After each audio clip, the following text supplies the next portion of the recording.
What's up? It's Nick Glyden here, strength and conditioning coach and online fitness coach. So I want to talk about how you can eat more carbs without getting fat, especially if you've been following a low carb diet for an extended period of time. So in my past, I thought it was the thing to do super small meals all the time, and carbs were the devil and you just don't eat carbs, right? And I did that for a very, very long time, which in turn reduced my ability to actually be able to handle and utilize carbs. And when I actually wanted to start building muscle and I was like, damn, I actually want to eat some carbs because this isn't fun, I went through a complete, let's just call wrong journey. So I want to help share all the things that you should be doing, especially if you're following a low carb diet and you want to start eating more carbs so you have more energy, you're building more muscle, and you're burning more fat. Because like I mentioned, I did it completely wrong, and I want to make sure that you do it right. So when we are beginning to start to add more carbs back into our diet, we have to basically retrain our metabolism and optimize all the little aspects of our body to be able to be the most efficient and the most powerful at utilizing those carbs, because right now we're kind of in that weakened state a little bit. So we have to do all these little things to help our body kind of get ramped up and to teach our body, oh, this is how we can use our carbs and put them in the right position. So the first thing I want to go over is what not to do. And this is what I did. Almost all of it. So the first thing is not to focus on cardio, right? So a lot of the times people will think, okay, I want to lose weight. I need to start adding these things in. You really don't want to be focusing on cardio. When I talk about cardio, I'm talking about that, steady state cardio where you're running at 70%. Everyone wants to go run on the treadmill or do the elliptical or the Stairmaster for 30, 45 minutes. No, we do not want to be doing that. That is not hitting the right energy system for us, which we'll get into later over here the things we should be doing. But you're essentially going to be teaching your body just the wrong things to do, and you're really not going to be getting the stimulus that we want from, say, the strength training and some of these other aspects that are going to help with our insulin sensitivity and actually getting us to use the carbs and put them in the right direction. So do not focus on cardio. It is a good tool, but in this case where we're really trying to retrain our metabolism, I would stay away from it. The second thing, this one I am super guilty for, is I was on the low carb diet, only eating veggies, probably anywhere from 50 to 100 grams a day. And I'm a big dude. I'm 235, 240 pounds at 6'2". I should be eating a lot more. But at that time I really wasn't. And, I went and I was like, okay, I'm going to do this. I bit the bullet, bit my fear of I don't want to do this because I'm going to ruin all the progress that I had. But I talked to a couple people, other fitness professionals at that time where I was still getting into it, and they're like, oh, you just got to eat the carbs. You just got to eat the carbs, And I was like, okay, I'm going to do it. And what I did is I added in carbs, but I added in way too many right off the bat because my body just didn't know how to handle them. So I was still at maintenance level calories, even probably in a little bit of a caloric deficit because I didn't want to get big, but my body had just been so inefficient at being able to break down and utilize and shuttle carbs where they needed to go. When I added in, extra, it was only an extra cup and a half of oatmeal that I added in, but I literally just gained 6 to 7 pounds in a week, and I was like, what the is going on right now? And I don't want to see that happen to you, so do not add all your carbs back at once. Don't worry, we're going to get over here and get everything squared away for you soon. And the last thing, which I cannot harp on this one enough, is the eat less, exercise more approach, or the diet approach. This is in the fitness industry. They always tell you eat less, exercise more. And while that is good for a little bit, when we're really trying to heal our body and change our body, and especially our metabolism, our metabolism is a multifaceted, complex creature almost that adapts and adjusts and does all these different things. So we do not want to stay with this approach for too long because it is going to downregulate our metabolism over time, especially when we're trying to get better at eating more carbs. So do not follow the eat less, exercise more approach, because again, you're going to be in that deficit and your body's going to be stressed, and we don't want to add any stress while we're trying to fix this. So now over to the do's, right? That was all the don'ts. So don't focus on cardio, don't add all your carbs at once, and do not follow the eat less, exercise more approach. So on to the do's. This is my favorite side. There's a lot more over here you can see. So the first thing, and this is the diet strategy, right?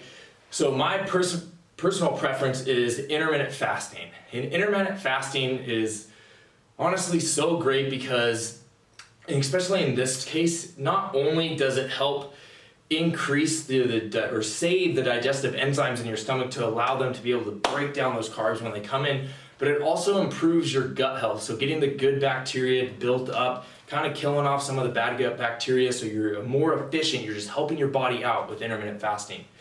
Along with intermittent fasting, which is actually the really cool part, is when you do get ready to eat, you're at a more sensitive state, so you have greater insulin sensitivity, and insulin is the hormone that helps drive carbs into the cells that we want, so they're not getting stuck on our belly for fat.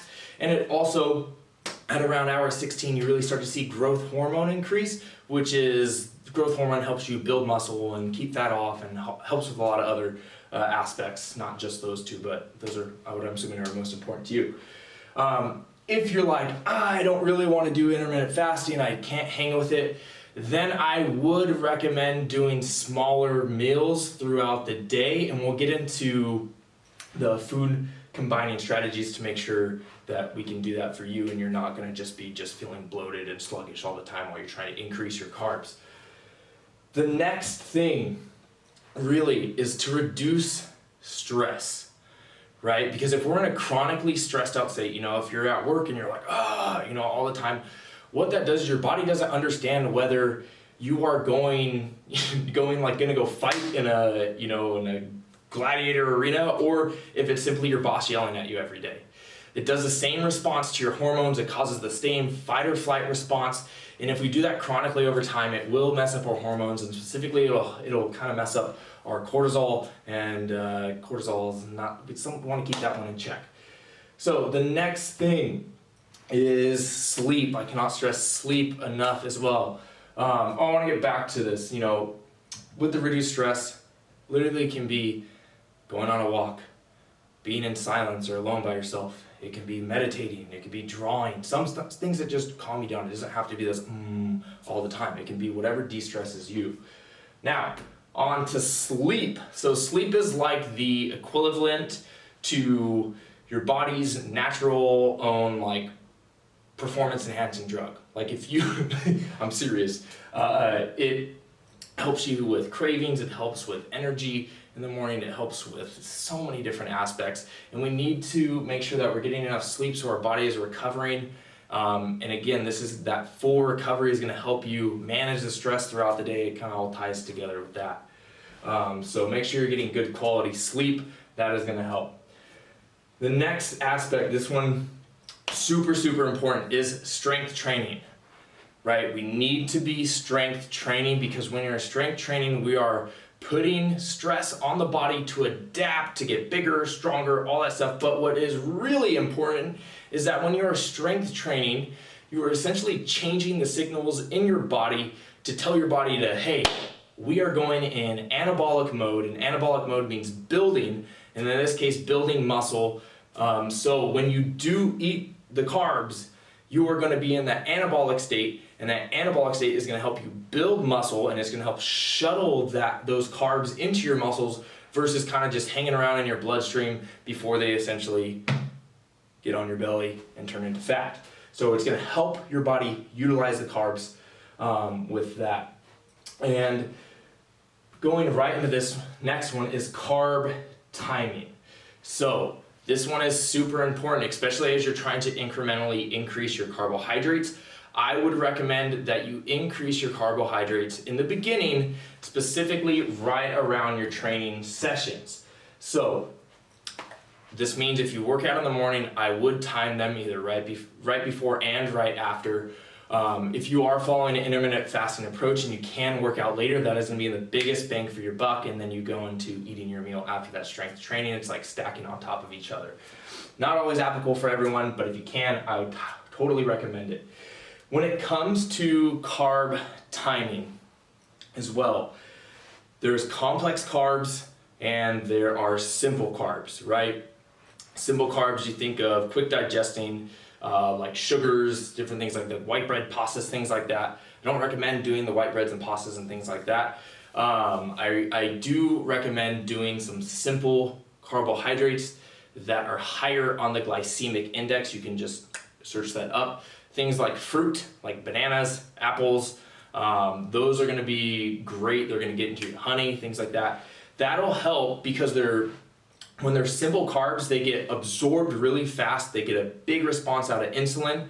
And specifically if we're doing that right before and right after, it's gonna help our body utilize those carbs for the workout.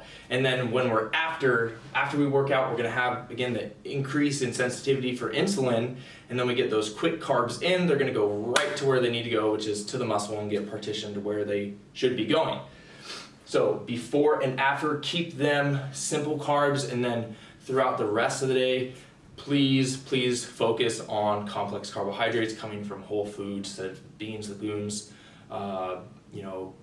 vegetables, all of those good carbs for you.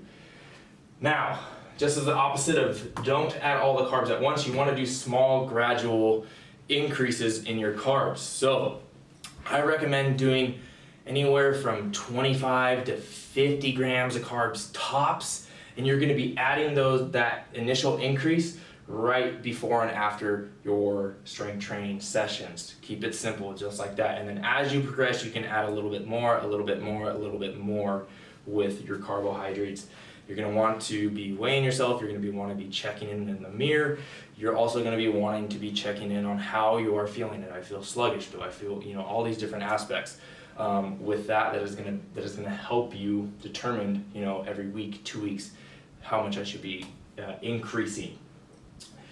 The there's one more after this, food combining, right?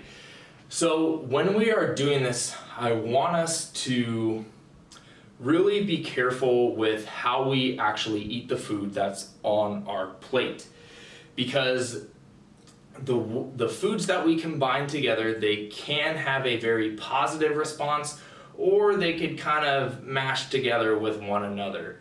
Now, when we are trying to increase our carb utilization and get our metabolic flexibility up and being able to really start to use carbs for what they were intended to, so they don't make us feel fat and sluggish, we're gonna want to keep it real simple.